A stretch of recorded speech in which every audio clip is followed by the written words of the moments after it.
नमस्कार दोस्तों, जय श्री राम। तो आज नया साल का पहला दिन है, जनवरी का 1 तारीख। हम 2022 में प्रवेश कर चुके हैं। तो आप सबको अंग्रेजी नववर्ष का बहुत बहुत हार्दिक बधाई हो, शुभकामनाएं हैं। हम आशा करते हैं कि जिस तरीके से 2 साल हमारे देश के लिए और पूरी दुनिया के लिए जो कोरोना वायरस की वजह से जो ये पैंडेमिक हुआ है, हमारे मनुष्य का जो जनजीवन जो है वो प्रभावित हुआ है। तो भगवान करे, प्रार्थना करते हैं कि ये जल्दी से जल्दी बीमारी दूर हो और सबका जनमानस का जो जीवन है वो फिर से सामान्य रूप में पटरी पर आ जाए। तो 2021 साल है वो कल ख़त्म हो गया। आज से जो है नया साल हमारा स्टार्ट हुआ है। तो 2021 जो है वो हमारे देश में, पूरी दुनिया में अलग अलग पहलुओं पर कैसा रहा है, अगर उसके ऊपर अगर थोड़ा सा बात करें तो अगर 2021 जो है हमारे देश में राजनीति की दृष्टि से अगर देखें तो 5 राज्यों में चुनाव हुआ, जिसमें पश्चिम बंगाल, जहाँ पर मैं भी रहता हूँ, पश्चिम बंगाल में रहता हूँ, पश्चिम बंगाल का चुनाव था, केरला का चुनाव था, आसाम में चुनाव था इत्यादि, और 2 राज्यों में चुनाव था। तो कुछ राज्यों में जो है बीजेपी का सरकार बना, कुछ राज्यों में बीजेपी नहीं भी जीत पाई। उस हिसाब से परिणाम हुए, तो जो सुर्खियों में बना रहा है 2021 में। इसके अलावा कोरोना वायरस तो 2021 में भी ये बना ही रहा। कोरोना वायरस की वजह से पूरी दुनिया में प्रभाव अपना एक डाला। उसी तरीके से हमारे देश में भी कोरोना वायरस की वजह से बहुत सारे स्टेट में जो है लॉकडाउन का सिचुएशन रहा। तो कोरोना वायरस भी 2021 में सुर्खियों में बना ही रहा। इसके अलावा शेयर मार्केट भी जो है 2021 में अपने रिकॉर्ड हाई पर जो है बढ़ा। फिर रिसेंटली दिसंबर के महीने में ही वो लगभग 1000, 1500, 2000 पॉइंट शेयर मार्केट गिरा भी, फिर कल जो है संभल भी गया। 400 पॉइंट लगभग रिकवरी हुआ, जहाँ तक मैंने कल लास्ट देखा था शेयर मार्केट। तो ये शेयर मार्केट रहा। अगर भारतीय अर्थव्यवस्था के हिसाब से अगर देखें तो 2021 हमारे लिए, देश के इकोनॉमिक के लिए कैसा रहा, तो इकोनॉमिक के लिए ठीक ही रहा। कोरोना वायरस की वजह से जो भी देश की अर्थव्यवस्था को जो नुकसान हुआ था, फिर सरकारों की और आरबीआई के जो पॉलिसी है उनकी वजह से देश की अर्थव्यवस्था फिर से पटरी पर आई, रिकवरी हुई अच्छे से। इसके अलावा हमारे देश का जो फॉरेक्स रिज़र्व है वो ऑल टाइम हाई पर भी गया। तो इकोनॉमी की दृष्टि से भी ये सुर्खियों में बना रहा।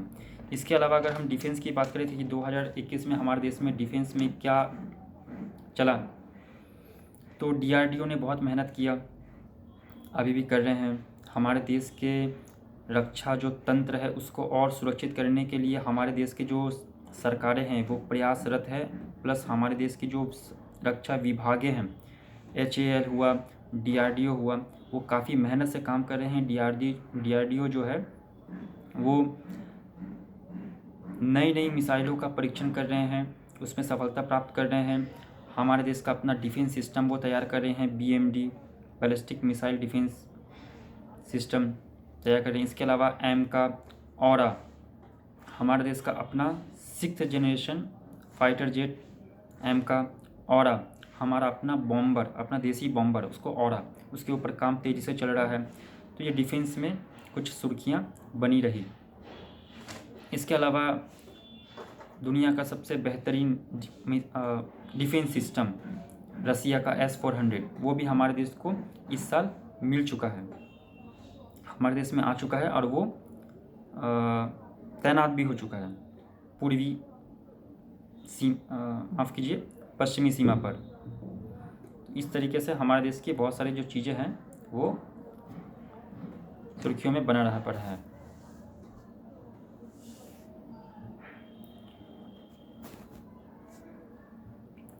इसके अलावा जो है विश्व के मानचित्र पर अगर हम बात करें कि ये टाइम कैसा रहा, तो विश्व के मानचित्र पे जो है जो सुर्खियों में 2021 में बना रहा है वो है यूक्रेन और रशिया का विवाद, जो कि अभी बना हुआ है। आगे देखते हैं उसमें क्या होता है। 2022 से बहुत सारा एक्सपेक्टेशन है। कोरोना वायरस का नया वेरिएंट ओमिक्रॉन के नाम से आ चुका है, तेज़ी से फैल रहा है। तो 2022 में हम प्रवेश कर चुके हैं। तो 2022 में ओमिक्रॉन का क्या प्रभाव रहता है, सरकारें इनसे कैसे निपटती हैं, ये कब तक ख़त्म होता है, ये देखने लायक होगा। इसके अलावा 2022 में हमारे देश में जो है काफ़ी राज्यों में चुनाव है, जिसमें से सबसे प्रमुख जो है यो यूपी का चुनाव रहने वाला है। अभी जो है यूपी में बीजेपी की सरकार है और योगी आदित्यनाथ जी काफ़ी अच्छा काम कर रहे हैं, जो वो वहाँ की मुख्यमंत्री हैं। तो देखते हैं 2022 में यूपी का चुनाव में क्या परिणाम आता है। इसके अलावा जो शेयर मार्केट है, शेयर मार्केट जो है अभी हाई पर है। तो 2022 में देखते हैं कि क्या होने वाला है। 2022 में फरवरी या मार्च के महीने में, जहाँ तक मुझे पता है, तो अमेरिका में फेड जो है उनका बैठक होने वाला है। तो उस फेड के बैठक पे फिर ये शेयर मार्केट का दशा और दिशा आगे निर्धारित होगी कि उनको वो इंटरेस्ट रेट को वो क्या करते हैं। तो इंटरेस्ट रेट बढ़ाएंगे, घटाएंगे, उस हिसाब से शेयर मार्केट पूरे विश्व की प्रभावित होंगे। ये आने वाला टाइम बताएगा। इसके अलावा जो है पूरी दुनिया जो है अब ये थर्ड वर्ल्ड वॉर की तरफ धीरे धीरे करके आगे बढ़ रही है। तो ये बहुत ही खतरनाक है। यूरोप में देखा जाए तो एक तरफ जो है रशिया और यूक्रेन का विवाद है। एशिया में देखा जाए तो चाइना के साथ में लगभग उसके सारे ही पड़ोसी देशों का विवाद है। इसके अलावा हमारा देश के साथ, हम भारत के साथ में पाकिस्तान का विवाद तो है ही, चाइना के साथ में विवाद है, चाइना का बाकी देशों के साथ में विवाद है। तो 2022 में बहुत कुछ होने वाला है। तो हम आशा करते हैं सब कुछ ठीक रहेगा। तो नया साल का आपका शुभकामनाएं हैं। मेरे चैनल को आप जो है सब्सक्राइब करिए। मैं इसी तरीके से राष्ट्र हित और देश हित के से जुड़े हुए मुद्दों पर मैं वीडियो बनाता हूँ। इस वीडियो को ज़रा से ज़रा लाइक करिए और मेरे चैनल को सब्सक्राइब करिए। ज़्यादा से ज़्यादा मेरे वीडियोस को आप जो है लोगों तक शेयर करिए। राष्ट्र हित और देश हित से जुड़े हुए सभी पहलुओं पर हम कवर करते हैं और उस पर हम वीडियो बनाते हैं। तो धन्यवाद। जय श्री राम।